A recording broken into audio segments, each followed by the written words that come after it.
पवन सिंह ने अपने फैन की मुराद की पूरी। जी हाँ, आखिर हमने कही काहे कहता नहीं, जब पूरा वीडियो के देखब तरह से जान जाए। इस लाल कलर के बटन को दबाएं और चैनल को सब्सक्राइब करें और घंटे के आइकन को भी जरूर दबाएं, जिससे कि हमारे वीडियो सबसे पहले आप तक पहुंच जाए।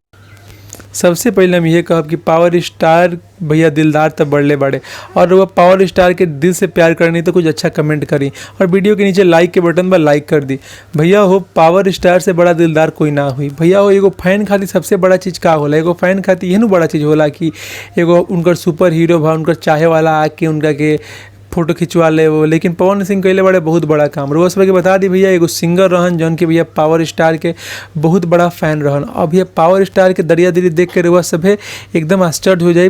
पावर स्टार अपने प्रोड्यूस करके उनका के गाना गवैले अपना कंपनी से। जी हाँ भैया, आज के दौर पे इतना बड़ा काम करे वाला कोई नहीं है कि भैया पवन सिंह भी वही फील्ड से बाड़े, और वो सिंगिंग फील्ड से पवन सिंह अपन पैसा खर्चा करके वो फैन के बुला के गाना गवा के अपना चैनल से रिलीज करवले। तो सोचे भैया कितना दिलदारी वाला काम बा, और ये दिलदारी से अगर वह सब खुश बानी तो भैया वो वीडियो के नीचे कमेंट करी और यह बताई भैया के गाना गावल चाहता पवन सिंह के नया कंपनी से।